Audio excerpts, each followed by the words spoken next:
Welcome to Wrexham Cre8ive Con, and I am here with Ellen. And go on, tell me about yourself, Ellen. All right, so I'm originally from Wrexham, Cre8ive. I have lived and worked everywhere. I moved to Liverpool in 2020. Okay. So I was in... Good year. Yeah. Well, there was a reason why I moved that time. I was basically a personal assistant. Okay. In London, and they made me redundant eventually because of COVID. Yeah. So I was in this in-between place of, right, well, I'm back home, but what do I do next? So I decided to go back to university and do dance and drama, which was a little bit different to the job I was currently in, which is all financial technology and banking. Bit of a change. Yes, so I did dance and drama in uni for 3 years, graduated with a first, and I decided just to continue that. I started doing a lot of supporting artist work because it was just so busy in Liverpool for that. I had a couple of friends who were doing it, so I thought it might be a good opportunity to see if there was potential there that I would like to continue that path. And obviously I've just done a dance and drama course, so which is predominantly theatre and Shakespeare and a lot of different things like that. Fantastic. But, so I decided to eventually do some acting classes with Act Up North in Liverpool. I've done quite a bit of essay work, but I'm now on Spotlight and I've got my agents. Okay. But at the moment it's more commercial side, and I'd like to do more acting. You wanna change, and you wanna commit to a role. Yes, just any sort of experience in front of the screen. So I thought this popped up, which I've never been to an event revolving around, everything really to do with acting, writing, meeting companies that are based in Wrexham, which is great. Yeah. Love to see that. So I had, really great conversations. Yeah. It's definitely needed in the area. There's so many of us creatives. We need linking together. Yeah, networking, meeting people. So and even there's been a few people here today, and they don't classify themselves as creatives, but they recognise the requirements for creatives in their lives. So it's amplifying, helping them with their weaknesses, and we can't all be great at everything. So it's how we can network together, so we can recognise the strengths in others and appreciate how we can sort of work together and collaborate. Yeah. Out of everybody that you've sort of spoken to today, what's been your biggest sort of advice or thing you're taking home? Yeah, I would say speaking to Minera Studios, so Ruby Snape, speaking to her for quite a while, and I think she was saying about the screen acting classes in Wrexham, which I will be joining at some point. Fantastic. She basically said that she's not just going to say, that was great, what you did. If you had a script and you come back and deliver your piece, it's no, you can't just say, oh, that was great, that was fine. But she gives real feedback and criticism and how I can improve and be a better actor. But also, she's had people doing that course that she's put into, different sort of roles in projects that she's part of. Yeah.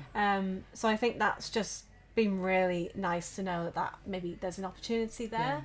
So I'm really, really excited to come back and do that course. I know there's a few of them that do it. I've forgotten the other gentleman's name. No, it's fine. I'm the same. It's you there's a lot of names. As great as today is, you get a little bit name blind. Yes. You remember people's faces, remember the names, and then it's matching them together. That's what I sort of struggle with. That's why I have my name on my t-shirt. That's great. I think name tags would be great. Yeah, no, I know. I printed one of them off and I was like, dude, your name's on your top, don't bother. I was you'll be blocking your name with your name. It seemed to me a bit pointless. Yours is good.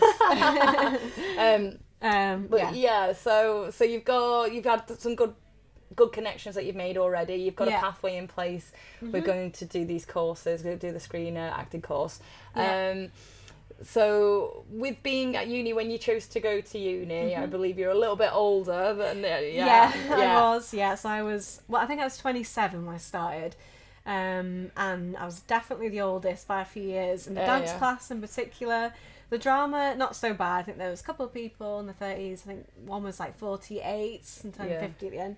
So it was quite nice that even though I started a bit later, I was like, well, at least I've done something that I'm interested in. Yeah. I wasn't happy in the job that I was in. I've always wanted to be an actress, but it sort of felt like it wasn't a real thing. Like it felt like maybe I wasn't confident enough to do it. Yeah. I think university and the acting courses and just sort of little opportunities have helped improve my confidence. It's like, it's one of those dreams that people have that, you know, I suppose people along the line, if you turn around to somebody when you're a teenager and say, oh, I want to be an actress or actor, there's going to be resistance from that, like culturally, oh, you know, you're never going to achieve anything, or something like that, like don't, you know, or maybe you just sort of think that's what people are thinking, maybe. And then we're going to ignore the timer. and then, so you've kind of got that, but then it's like, you know, you want to dream, and it's like anyone can achieve, you know, anyone can achieve anything. It's just having the faith in putting yourself out there. Yeah, I think it's just the motivation and persistence just to go after it, and then not feel like you're not good enough for it when it's silly. Anybody can do anything if they just really want to commit to it. And it does you know, I mean, it's like kind of sacrificing maybe a full-time job where, you know, it's reliable, you're getting the income at the end of the month, whereas as an actor you're sort of living job to job and you don't know what you're working next week. Sometimes the day after you've got nothing and it'll come in last minute. So you have to be prepared for that. It's like self-employment, isn't it? And then, but also like going to do your degree, it made it a realistic goal. So, you know, it's like one of those, actually, when you sort of place yourself in that environment, you take that step out and you put yourself in front of those people and make those connections, and it's like, actually, this is real. It is, But there were people when you sort of said like you were like 27, 28 and you were like, I'm going back to uni to do acting, and then I'm sure there was somebody that was like, no, they were like, really? Okay. I think that was my mum to start with. Shout out to mum. But she's obviously been very supportive. Like, very supportive and happy. We all want what's best for our kids. Definitely. And so well done at making such a big change. And I'm not going to say late on in life, because, you know, like your 20s is nothing. Even like late 20s is still nothing, but it's still a big change. And when all your peers are all already in jobs and progressing, married or whatever, and like, you know, and then you're, I'm going to go back to uni to do acting.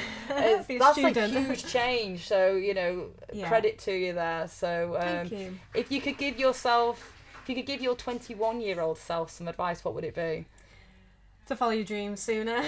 Definitely, just being like, well, you know, yes, it might seem a bit like crazy to just go into acting, and, you know, but just do it, just go for it. What's the worst that could happen? Exactly. Well, thank you very much. Thank you. If there's any socials or anything that you want to send through to Simon, he will put them in the description. Sorry, Simon, if you're not agreeing to this. I've told everybody now, so it's tough. It's lovely been having a chat. Lovely to meet you. Thank you very much. I hope the rest of the event goes well for you. Thank you. No worries.